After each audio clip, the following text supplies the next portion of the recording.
ଏହି ଦୁଇଟି ରାଶି ଯେଉଁମାନଙ୍କର ଉପରେ ରହିଛି ଦେବଦେବ ମହାଦେବଙ୍କର କୃପା ଏବଂ ଖୁବ୍ କମ୍ ଦିନ ମଧ୍ୟରେ ଏମାନେ ଧନୀ ହେବା ପାଇଁ ଯାଉଛନ୍ତି। ନିଜ ଜୀବନର ସବୁ ଦୁଃଖ ଦୁର୍ଦ୍ଦଶାକୁ ଦୂର କରିବା ପାଇଁ ଯାଉଛନ୍ତି। ଅସୁବିଧା ସମୟରେ ଯଦି ଏମାନେ ମହାଦେବକୁ ଡାକୁଛନ୍ତି ତେବେ ନିଶ୍ଚିତ ଭାବେ ଭୋଳାଶଙ୍କର ଏମାନଙ୍କର ସହାୟତା କରିବେ ଏବଂ ଜୀବନର ସବୁ ଅସୁବିଧାକୁ ଏମାନେ ଦୂର କରିଦେବେ। ନମସ୍କାର ଦର୍ଶକ ବନ୍ଧୁ, ଆଜିର ଏହି ଭିଡ଼ିଓଟିରେ ଆମେ ଜାଣିବାକୁ ଯାଉଛୁ ଯେ ମହାଦେବଙ୍କର ପ୍ରିୟ କେଉଁ ଦୁଇଟି ରାଶି ହୋଇଥାଏ ଯେଉଁମାନେ କି ପୁରା ଜୀବନରେ ଦୁନିଆର ସବୁଠାରୁ ଶକ୍ତିଶାଳୀ ରାଶି ଅଟନ୍ତି ଏବଂ ଖୁବ୍ କମ୍ ଦିନ ମଧ୍ୟରେ ଏମାନେ ଲାଭବାନ ହେବା ପାଇଁ ଯାଉଛନ୍ତି ଏବଂ ଦୁନିଆରେ ରାଜ କରିବା ପାଇଁ ଯାଉଛନ୍ତି। ଏହି ଦୁଇଟି ରାଶି ମଧ୍ୟରୁ ଯଦି ଆପଣଙ୍କର ରାଶି ଅଛି ତେବେ ଆପଣ ନିଶ୍ଚିନ୍ତରେ ରୁହନ୍ତୁ ଏବଂ ଆପଣ ଭଗବାନ ଭୋଳାଶଙ୍କରଙ୍କର ପୂଜା ଅର୍ଚ୍ଚନା କରନ୍ତୁ, ମନରେ ସ୍ମରଣ କରନ୍ତୁ।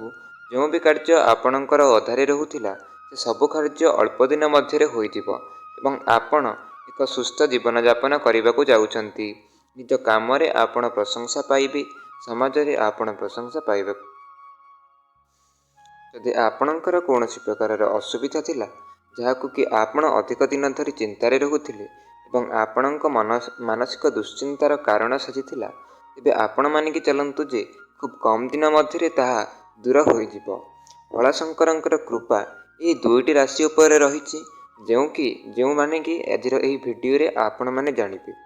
ତେବେ ଦର୍ଶକ ବନ୍ଧୁ, ଯଦି ଆପଣମାନଙ୍କର ମଧ୍ୟରୁ ଏହି ଦୁଇଟି ରାଶିର ବ୍ୟକ୍ତି ଦେଖୁଛନ୍ତି ତେବେ ମାନିକି ଚାଲନ୍ତୁ ଯେ ଖୁବ୍ କମ୍ ଦିନ ମଧ୍ୟରେ ଆପଣ ଅନେକ କିଛି ଜିନିଷ ଲାଭ କରିବାକୁ ଲାଗିବେ ଏବଂ ଜୀବନର ସବୁ ଦୁଃଖ ଦୁର୍ଦ୍ଦଶାକୁ ଦୂର କରିପାରିବେ।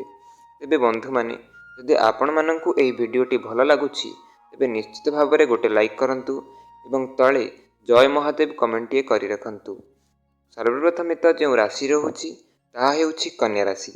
ଯଦି ଆପଣମାନେ କନ୍ୟା ରାଶିର ବ୍ୟକ୍ତି ଅଟନ୍ତି ତେବେ ଆପଣ ନିଶ୍ଚିନ୍ତରେ ରୁହନ୍ତୁ, କାରଣ ଦେବଦେବ ମହାଦେବଙ୍କର କୃପା ଆପଣମାନଙ୍କର ସହିତ ଅଛି ଏବଂ ଜୀବନର ସବୁ ଅସୁବିଧାରେ ମହାଦେବ ଆପଣଙ୍କର ସାଥ ଦେବେ। ନିଶ୍ଚିତ ଭାବରେ ଯଦି ଆପଣଙ୍କର କୌଣସି ପ୍ରକାରର ବି ଦୁଃଖ ଥିଲା, ଯଦି ଆପଣଙ୍କର ଶତ୍ରୁ ବୃଦ୍ଧି ପାଉଥିଲେ ଏବଂ କୌଣସି କାର୍ଯ୍ୟରେ ଆପଣଙ୍କୁ ସଫଳତା ମିଳୁନଥିଲା, ଆପଣଙ୍କୁ ସେ କାର୍ଯ୍ୟରୁ ପ୍ରଶଂସା ପାଉନଥିଲେ ଏବଂ ଅନେକ କିଛି ଦୁଶ୍ଚିନ୍ତା ଆପଣଙ୍କୁ ଲାଗି ରହୁଥିଲା, ତାହା ଶାରୀରିକ, ମାନସିକ କିମ୍ବା ଅନ୍ୟ କୌଣସି ପ୍ରକାରର ଯଦି ଦୁଶ୍ଚିନ୍ତା ଆପଣଙ୍କର ଥିଲା ତେବେ ଅଳ୍ପ ଦିନ ମଧ୍ୟରେ ସେ ସବୁ ଦୂର ହୋଇଯିବ। ଆପଣମାନେ ନିଶ୍ଚିନ୍ତ ରୁହନ୍ତୁ, ନିଜ କାର୍ଯ୍ୟକୁ କରନ୍ତୁ ଏବଂ ଦେବଦେବ ମହାଦେବଙ୍କୁ ସ୍ମରଣ କରନ୍ତୁ।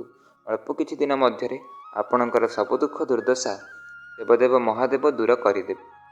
ତେବେ ବନ୍ଧୁମାନେ, ନମ୍ବର 2ରେ ଯେଉଁ ରାଶି ରହୁଛି ତାହା ହେଉଛି ତୁଳା ରାଶି। ଯଦି ଆପଣମାନଙ୍କ ମଧ୍ୟରୁ କେହି ବି ତୁଳା ରାଶିର ବ୍ୟକ୍ତି ଏହି ଭିଡ଼ିଓଟିକୁ ଦେଖୁଛନ୍ତି ତେବେ ଆପଣମାନେ ମାନିକି ଚାଲନ୍ତୁ ଯେ ବର୍ତ୍ତମାନ ଦେବଦେବ ମହାଦେବ ଆପଣଙ୍କର ଉପରେ ପ୍ରସନ୍ନ ଅଛନ୍ତି ଏବଂ ବୁଧ ଏବଂ ଶୁକ୍ର ଗ୍ରହ ଆପଣଙ୍କର ଉପରେ ସୁଚାଳନ କରୁଛନ୍ତି। ଫଳରେ ଖୁବ୍ କମ୍ ଦିନ ମଧ୍ୟରେ ଆପଣଙ୍କ ଜୀବନରେ ଦୁଃଖ ଦୂରେଇଯିବ। ଯଦି ଆପଣ ବିବାହ, ଚାକିରି ଭଳି ସମସ୍ୟାରେ ସମ୍ମୁଖୀନ ହେଉଥିଲେ ଏବଂ ନିଜ ଜୀବନରେ ସଫଳତା ପାଇପାରୁନଥିଲେ ବା ସେହିସବୁ କାର୍ଯ୍ୟ କରିପାରୁନଥିଲେ ଯାହାକୁ କି ଆପଣ ଅନେକ ଦିନ ହେଲା ଆଶା କରି ରହିଛନ୍ତି ଏବଂ ସେହି କାର୍ଯ୍ୟଟିକୁ କରିବାରେ ଆପଣ ନିଜର ସବୁ ଧନ ବା ସବୁ ପୁଞ୍ଜିକୁ ନିବେଶ କରିଛନ୍ତି।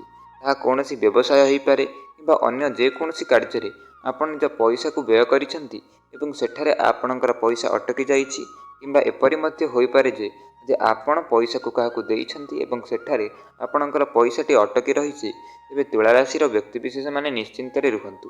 ଖୁବ୍ କମ୍ ଦିନ ମଧ୍ୟରେ ଆପଣମାନେ ସବୁ ପଇସା ଫେରି ପାରିବେ ଏବଂ ଆପଣଙ୍କର ସବୁ ଦୁଃଖ ଦୁର୍ଦ୍ଦଶା ଦୂର ହେବାକୁ ଲାଗିବ।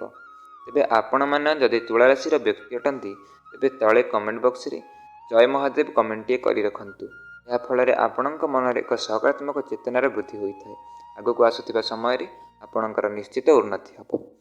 ତେବେ ଦର୍ଶକ ବନ୍ଧୁ, ଯଦି ଏହି ଦୁଇଟି ରାଶି ଅପେକ୍ଷା ଆପଣ ଅନ୍ୟ ରାଶିର ବ୍ୟକ୍ତି ଅଟନ୍ତି ତେବେ ବି ଚିନ୍ତା କରିବାର ଆବଶ୍ୟକ ନାହିଁ। ଆପଣମାନେ ମଧ୍ୟ ମହାଦେବଙ୍କର କରୁଣା ଆପଣ ପ୍ରାପ୍ତ କରିପାରିବେ ଏବଂ ଆପଣ ବି ଜୀବନରେ ଲାଭ ପ୍ରାପ୍ତ କରିପାରିବେ। ଭିଡ଼ିଓଟି ପସନ୍ଦ ଆସିଥିଲେ ଏହାକୁ ଆପଣମାନେ ଗୋଟେ ଲାଇକ୍ କରନ୍ତୁ। ଧନ୍ୟବାଦ।